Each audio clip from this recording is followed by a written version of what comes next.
Welcome to the Other 99% podcast. I'm your host, Lisa Duck, a coffee loving direct sales enthusiast who's obsessed with a good digital system.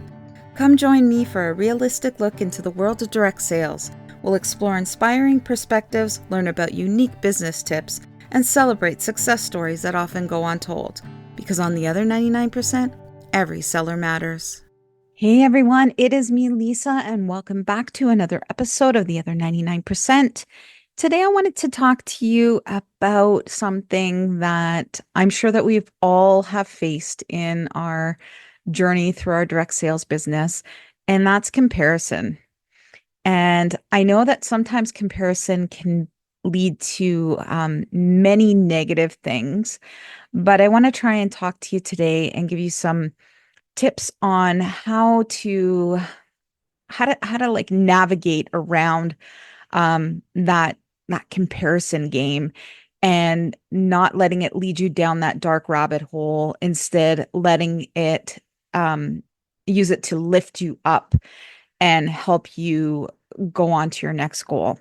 So there's a couple points that I want to talk about. And number one is, we all know that comparison is natural, but it can be very, very, very unproductive. So make sure when you're looking at something and you're looking at, say, somebody else's sales, that you're not letting it frustrate you to the point where it's like, oh my God, why am I so bad at doing this? I suck at doing this. Look at how good they are. Everybody is in this business for their own reason. And you never ever know the person's why they are doing direct sales. So I just want to look at it this way. So maybe the reason why you're in direct sales is that you want some, freedom in your schedule, and you don't want to be tied to a 9 to 5 job, or you don't want to be working part-time all weekend or something like that. And you just need to maybe make a couple $100 uh, to meet your goals, like to meet your you being able to stay home from that weekend part-time job. But you're comparing yourself to somebody whose why possibly could be they need to meet mortgage payment by the end of the week. So they have to have those 5 parties going, because without those 5 parties, they won't bring in um, that money to make that mortgage payment. The reason why they might be successful, their why might be because they have this business as a full-time job, and they can't sit around and run their household on $100 to $200 a week. They need that 5, 6, $700 weekly paycheck in order to meet their bills and be able to run their full-time business. So you never know why people are doing the business. So that's why it's very important not to compare yourself to other people and always focus on you. Focus on your why. And I bet you if you went back and listened to my very first episode, you can hear me saying about, you know what? I set my own goals, and I know that I am successful because I achieve my goals. Am I the top in the company? Absolutely not. But do I achieve the goals that I set out for myself? I do. So I'm successful in my business, and that's okay for me. So I just want you to think about that. Just know that, comparing yourself to somebody else in the business is totally natural, but don't let it frustrate you, because then you're going to fall into that unproductive state. You're just going to be like, "Oh, well, why can they do that? And why can't I do that?" And it's just not going to get you anywhere. Okay? So just make sure you understand your journey, why this business is important to you. Set your goals and make sure that you achieve the goals that you set out. Now, another thing that I want you to do is, when you set your goals, I want you to celebrate. Find a way to celebrate. So whether that goal is big or small, now it could be something like, oh, I want to talk to 3 new people this week. That's something you need to celebrate when you achieve that. And it's not too small to celebrate. How are you going to celebrate that? Are you going to go out and buy yourself a fancy coffee from Starbucks? Um, are you going to do, you know, order pizza in for the family? Like what is the celebration that you want to do? Um, because it is once you set those goals out and you achieve them, they're wins no matter how big or small they are. Okay. Another thing I want you to do is make sure that you don't focus on things that are not within your control. We can control things like our customer care, um, our own things that are our own efforts. So, we can control how many people that we talk to. We can control how many not even how many parties we book, but we can control how many people that we ask. Um, and then that in turn will determine whether or not we're getting the parties booked. You can't expect to ask two people to host and have two parties. That's just not how it works in this business. You're lucky if you ask 10 people and one person books. The same with sponsoring or recruiting, however you call it in your business. But don't expect to ask one person and then have your team grow. You need to ask many to get that momentum going. And soon you'll find that you're going to be more natural at it. More people might be intrigued, but you always have to keep asking. Okay. Um, so again, focus on what you can control. I mean, the company is going to put out incentives and initiatives and, things like that. But again, you can't control those things. You can work with them and you can do things that will help you grow your business using those tools.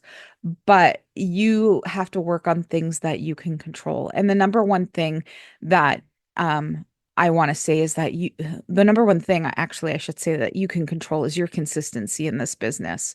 I see, or I hear, I shouldn't say, too many people making excuses about, oh, I was too busy. Oh, dinner ran late, or oh, this or that.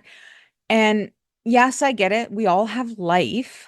But if you had a regular 9 to 5 job and dinner ran late and you were supposed to be there at 6 o'clock and you're still eating dinner at 5:30, um, you wouldn't just not go to work because dinner ran late. If you were scheduled to go into work, you would be hustling and making sure that you got to work on time.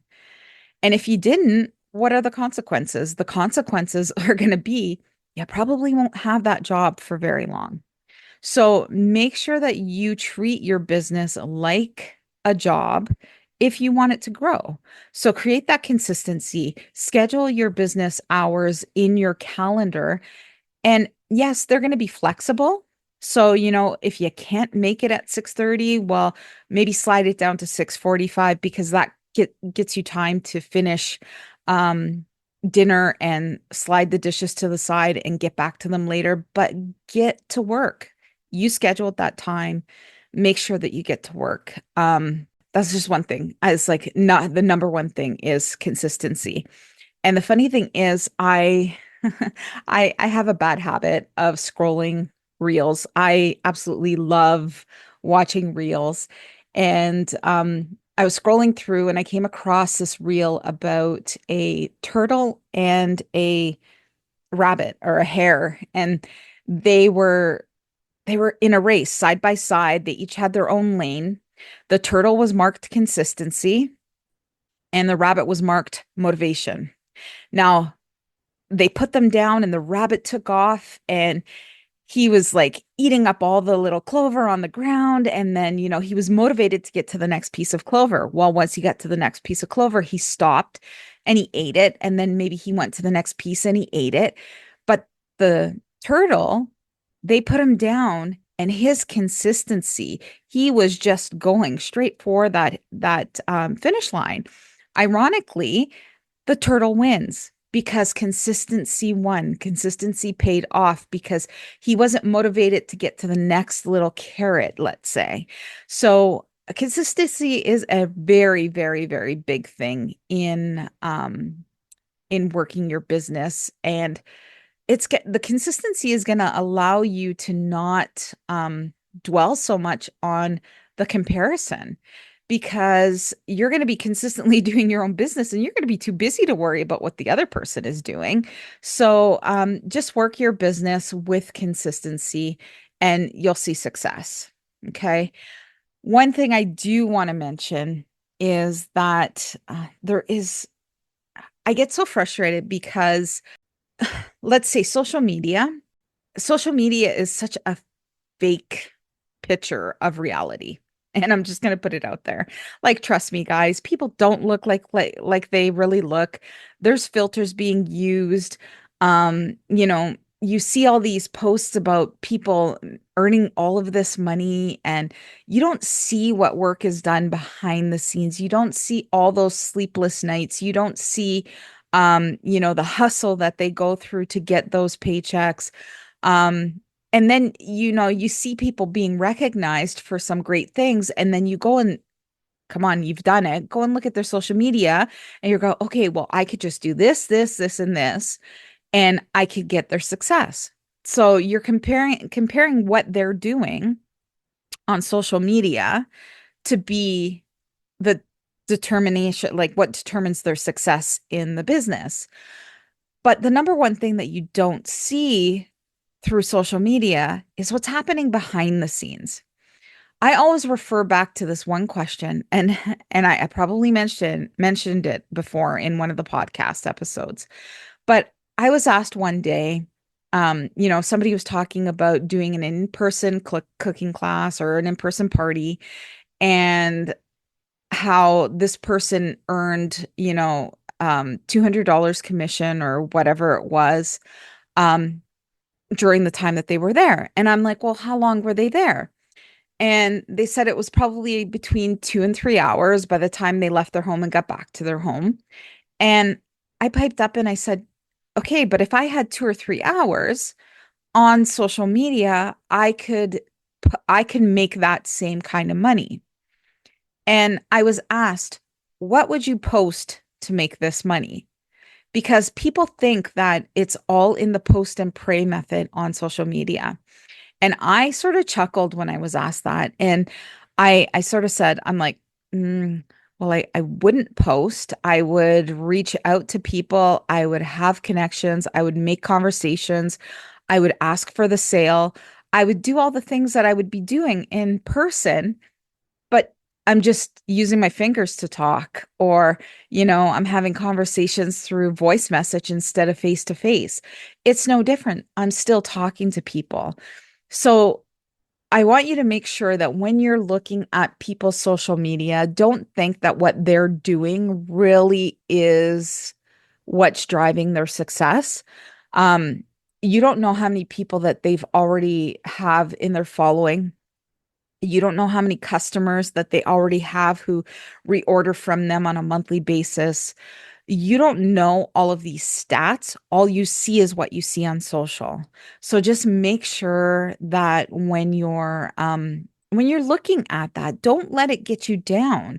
Use it as motivation. If you see something that they've posted, then well, maybe look at it and say, well, how can I take that and tweak it so that I could use it? Never copy and paste. It's not going to work for you. Don't copy and paste things because you're not talking in your voice, in your words. You're using their words and your customers don't understand them. They know, like, and trust you, so you need to make sure that it's coming from you and it's authentically coming from you.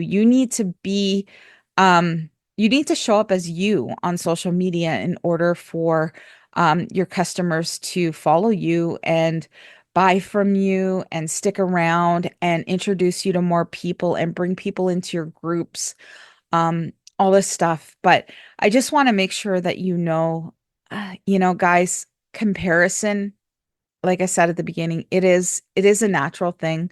We all do it. Heck, I'm guilty of it all the time. But I always get into my head when I get that comparison bug and say it's like, okay, well, that's not your lane, Lisa. Like you're not um you don't have the same carrots. Like you're not a carrot chaser. These people are carrot chasers. They do everything that they're doing to get that shiny thing that's in front of them. This is something that's not you. You do your business um to help your customers. You do your business because you love doing your business, and you do your business to earn a couple $100 extra a month, and that's okay. That's what you do, and I'm happy with doing what I do. So I want you guys to know that you can do anything that you want to do. You could just put your mind to it. You can, set your goals. If you need help setting your goals, be sure to reach out to your upline. If you don't have a supportive upline, then make sure you reach out to sidelines or people in the company, or heck, even reach out to other direct sales sellers in other companies. Everybody is here to support everybody in this business, and there should be no competition. And guys, you could do this. You can make this business what you want it to be. You just have to put your mind to it. You have to use what you see these people succeeding in as inspiration, and not don't turn it into a jealousy thing. Use it to inspire you, to motivate you to do more. But the main thing is you need to stay consistent in your business, and you need to do what you need to do to move the needle forward. So I hope this little quick little episode helped you out, because I know, especially at this time of year, we're going to see a lot of people with high sales because they're doing, they might be doing more markets, or they might have some amazing fundraisers, or they got a contract to do gifts for like a big corporation, or who knows what it is, but we'll be seeing like some really, really high paychecks. And don't let that defeat you, because you can do great things too. You just got to put your mind to it. And if you need to use that as inspiration, like for example, if you see somebody has a fundraiser, well, maybe reach out to them and ask them a few questions about how they run their fundraiser. Maybe you could run a fundraiser too. You just need a little bit of the know-how to get it done. But like I said, if these people are so successful, I'm sure if you reached out to them and asked them a question, they wouldn't mind giving you a quick tip or two. So never be afraid to reach out and talk to people. Heck, that's what this business is all about, is to make sure that we're connecting with people, meeting new people all the time. And remember, it doesn't always have to be just a person in your own business. It could be somebody in direct sales, because direct sales is direct sales is direct sales. You just take what they're doing, tweak it to work with your business and your product. So, guys, I hope you enjoyed this episode, and we will see you back here for another episode of The Other 99%. Take care. This episode of The Other 99% podcast has been brought to you by Spice It Up with Lisa Duck. Are you looking for the easy button when it comes to meal planning? Why not check out our Epic Box? This carefully curated meal subscription box arrives to your door at the beginning of each month. Packed full of goodness, you'll receive 7 of our best-selling products, a featured recipe card, an exclusive ebook with multiple recipes for each product, and a few other perks at 6 and 12 months of your subscription. Plus, each Epic Box helps us donate 7 meals to those in need. For more information about the Epic Box, visit spiceitupwithlisaduck.com. Hey, thanks so much for taking the time to listen to the podcast. I hope you enjoyed this episode. If you would take a minute to rate and review the podcast, I would absolutely love it. And if you know someone who really needs to hear this podcast, please feel free to share it with them. More listeners, the better. And if you know someone who would like to be a guest on the podcast, or you yourself would like to be a guest, be sure to check the link in the show notes or visit lisaduck.com and click Be a Guest. We'll talk to you soon.